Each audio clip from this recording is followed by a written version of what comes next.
కొన్ని రోజుల క్రితం విమానం కూలిపోయిందని మనం విన్నాం కదా. దగ్గరగా 240 మంది విమానంలో ఉన్న వాళ్ళు 240. ఈ విమానం వెళ్ళి గుద్దింది ఒక హాస్టల్ని, మెడికల్ హాస్టల్ని గుద్దింది. ఆ మెడికల్ హాస్టల్లో ఉన్న వాళ్ళు దగ్గరగా ఒక 100 మంది, దగ్గరగా మొత్తం 350 మంది చనిపోయారని మనం విన్నాం కదా. ఆ ప్రయాణంలో ఏం జరిగింది అనేది ఇంట్రాగేషన్ చేస్తే నిన్న వచ్చిన రిపోర్ట్, 2 రోజుల క్రితం రిపోర్ట్ వచ్చింది. అదేంటంటే ఆ పైలట్ నడిపేవాడు ఉంటాడు కదా, ఈ నడిపేవాడు ఏదో మొత్తానికి డిస్టర్బెన్స్లో ఉన్నాడంట.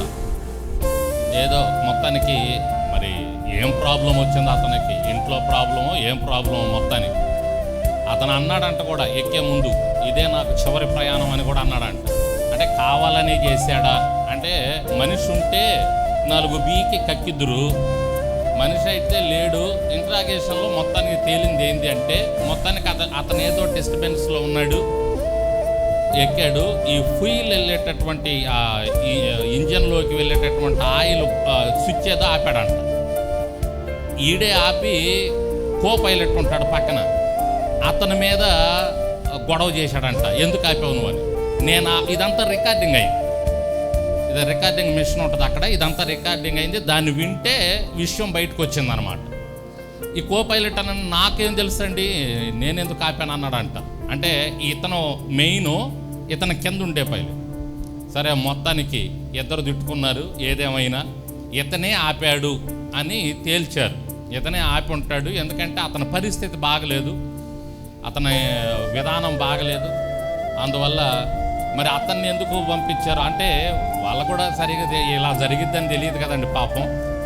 సరే ఎక్కిస్తే మొత్తానికి ఇతనే ఆపాడని తెలిసింది. ఆ స్విచ్ మొత్తానికి 350 మందిని పొట్టన పెట్టుకున్నాడు.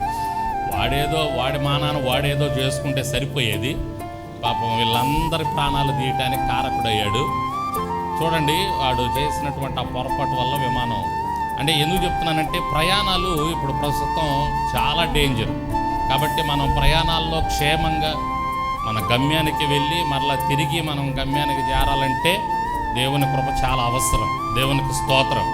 కాబట్టి మనం ప్రయాణం చేసే ప్రతిసారి కూడా దేవునికి ప్రార్థన చేసుకుంటా, ప్రభువా మా ప్రయాణాల్లో తోడుగా ఉండయ్యా. ప్రార్థన చేసుకున్నప్పుడు దేవుడు తప్పకుండా మన ప్రయాణాల్లో తోడుగా ఉంటాడు.